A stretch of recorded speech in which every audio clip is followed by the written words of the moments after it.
Gloire au Seigneur. J'aimerais partager avec vous le thème de l'année 2013 que nous avons ici à l'Église. C'est un thème merveilleux que le Saint-Esprit a placé sur mon cœur. J'aimerais partager dans la parole de Dieu, dans 1 Samuel chapitre 17, on va lire du verset 40 jusqu'au verset 50. Et comme vous connaissez la parole de Dieu, dans ce chapitre, ça nous raconte l'histoire de Goliath et de David, que David a vaincu Goliath, gloire au Seigneur, et que Goliath avait lancé le défi contre l'armée d'Israël. Deux armées étaient sur une montagne et l'autre sur l'autre montagne, et puis que le géant Goliath, pour 50 jours, ça dit dans la parole de Dieu, insultait l'armée d'Israël et insultait le Dieu de l'armée d'Israël, c'est-à-dire l'Éternel Dieu des armées. Et une journée est arrivée lorsque David était allé voir ses frères dans l'armée d'Israël et puis entendu le Goliath insulter Dieu. Et ça dit dans la parole de Dieu qu'il a relevé le défi et que David est couru sur le champ de bataille. Et nous voyons dans ces versets, on commence à lire au verset 40, écoutez bien le récit, c'est glorieux. Il est dit, il prit en main son bâton, choisi dans le torrent 5 pierres polies, il les mit dans sa gibecière de berger et dans sa poche. Puis sa fronde à la main et il s'avança contre le Philistin. Le Philistin s'approcha peu à peu de David et l'homme qui portait son bouclier marchait devant lui. Le Philistin regarda lorsqu'il aperçut David, il le méprisa, ne voyant en lui qu'un enfant blond et d'une belle figure. Le Philistin dit à David, suis-je un chien pour que tu viennes à moi avec des bâtons? Et après l'avoir maudit par ses dieux, il ajouta, viens vers moi et je te donnerai ta chair aux oiseaux des cieux et aux bêtes des champs.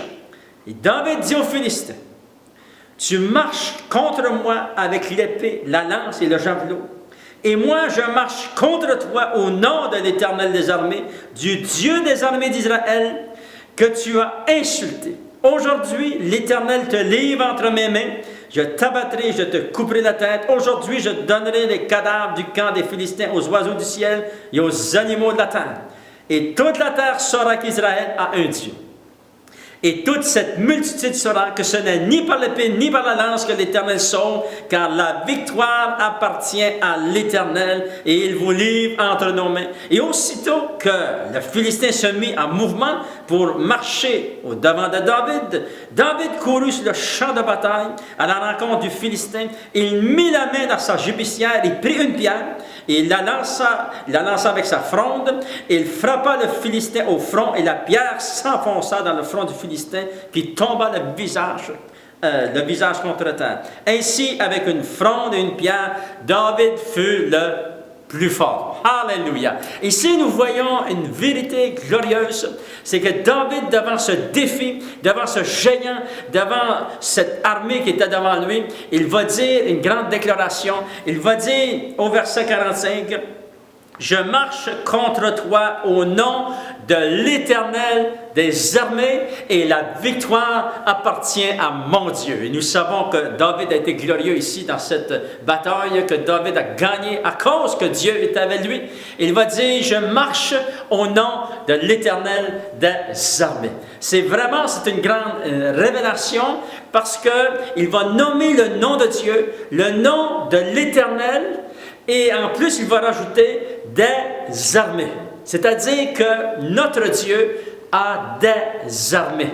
Il a des armées, nous savons que ces armées, ce sont les anges de Dieu qui travaillent pour Dieu, qui travaillent pour le royaume de Dieu, alléluia, qui sont au service des chrétiens aussi, il est dit dans la parole de Dieu. David combattait non seul, mais David combattait dans le nom de l'Éternel des armées. Et comme Jésus, dans le Nouveau Testament, lorsque nous lisons dans le Nouveau Testament, Jésus va dire dans Marc chapitre 16, il va dire, voici les miracles qui vont vous accompagner en mon nom, il est dit. Au nom de Jésus. Alléluia. Voyez-vous, le nom de Jésus, le nom de l'Éternel des armées, le nom de Jésus a une grande efficacité dans le royaume spirituel. Dans le royaume spirituel, il y a des combats, il y a des guerres, mais nous les gagnons. Nous allons chercher ce qui nous appartient à travers la prière et dans le nom de Jésus, afin que nous puissions recevoir nos bénédictions, afin que Dieu puisse intervenir